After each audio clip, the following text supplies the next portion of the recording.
Hey guys, Sean Anderson here. On this week's video, I want to talk to you about a big challenge in the recruitment space, in the marketing arena globally, and that's how on earth can one recruitment agency brand impact the whole business?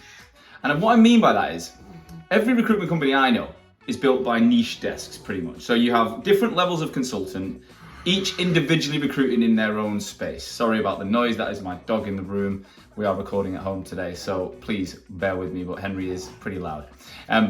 So every recruitment company I know, they have individual recruiters with niche focuses that go out there and build their brand or build their market knowledge and network. And so as a company, they scale through different people doing different things that all are complementary, right?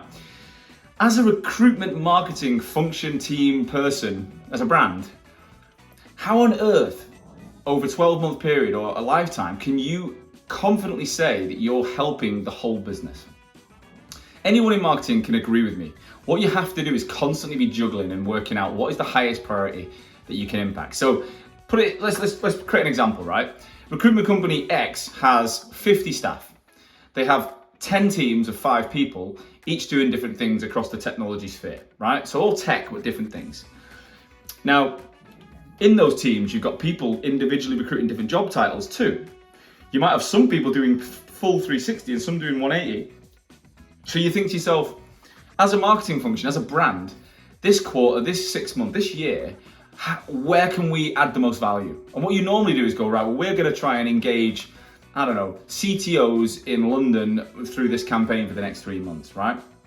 Also, we're going to produce some assets for our teams like social banners and things like that. But really, we're going to try and impact through our marketing channels X, Y, and Z audience. But what that does is it leaves every single other person in the business struggling, okay? Because they're not getting any support. They're not getting the benefit.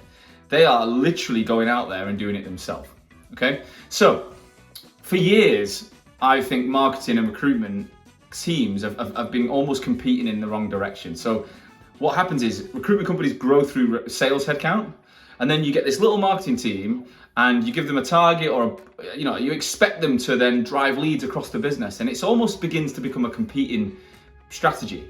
So it's like marketing are like fighting for what they can fight for while sales don't really care what they're doing. It's just not going to work, okay?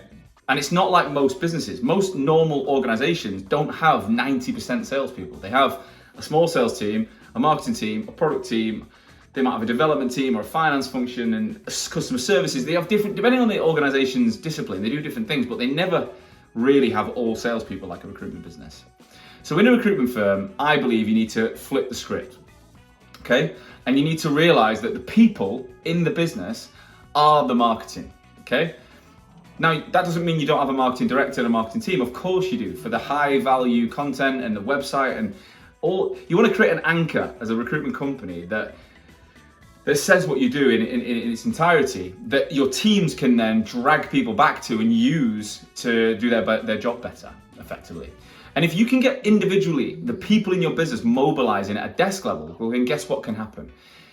People can start to run at LinkedIn in every angle the business needs. I'm going to show you an example, right? So if we go into, if I share my screen, let's look at one of my clients. So a company called Precision Sourcing. If I could spell it, it'd be good, wouldn't it? Right, these guys are based in Sydney. I think they've got about 40 people-ish. 44 employees, right? And what they do is SAP engineering, product services, data. So technology across those areas, 40 people. Very similar to the example. I wasn't even thinking about them, but I am now, right? So if I look at the different things the people do, let's just handpick a few people, right? So let's have a look at, Fiona. Let's have a look at Abigail. And who else we got? Sarah. Right, so let's just pick on those 3 for beginners. So Fiona's job is to, even though the company does SAP engineering, product services and data, she's in the engineering team. She focuses on JavaScript, right? So what the marketing team at Precision are doing is making sure she is given full license and training and support to be able to go out and build the JavaScript marketing for the business. Who's going to be better than her? She speaks to developers all day, every single day. And if you look at her profile, it's built, I connect JavaScript professionals. I connect JavaScript developers with great businesses in Australia. I help Sydney's top businesses recruit Java. I mean, what does she do? It's pretty obvious.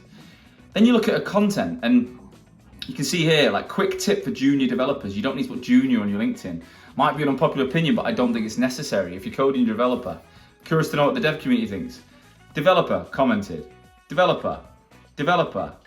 Software engineering team lead, client, says I 100% back your opinions. Amazing. So she's building her brand every single day in the JavaScript community. And if we look at her most recent stuff, it's incredible, right? How often she will be posting 3 to 5 times a week, want to know how to spot a good leader, what's something that is super easy to do well, but a lot of people mess up before your brain runs wild. I'm talking about onboarding, so she's talking about client stuff. She's doing some personal content. How can developers manage imposter syndrome? Very specific Q&A. So she's talking, she's sharing, she's at a meetup here with different developers. Brilliant, right? Now let's look at Abigail. Connecting SAP professionals. I help New Zealand, Australia, Singapore's best run businesses recruit SAP. So it's the same model, you know? Here, if I had $1 for every time a candidate had contacted me this week saying they're on the market, blah, blah, blah, blah, blah, all focused on SAP, okay? Go back, the data that she's talking about, talent survey, relating to SAP, okay? Now let's have a look at Sarah. So she's in the SAP team. See if we can find someone who's not in the SAP team. Let's have a look at the team James is in. James in the data team.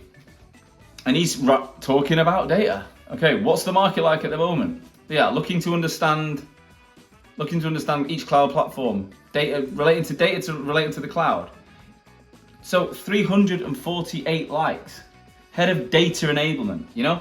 As a team, solution architect, talent partner, data wrangler, data consultant, you know. So I hope you understand that as a team, Precision Sourcing, their marketing make the website look good. So their job is to make sure here, as a company, it says everything they do and it's really clear. Look, there's a blog, there's join us page, everything's in place, you know?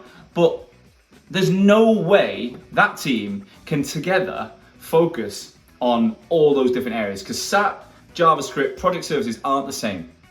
But when you're building these expert recruiters, these gurus in each market that you genuinely you're paying them to build networks, you're paying them to connect with people on LinkedIn. What you want is for those people individually at a desk level to start speaking.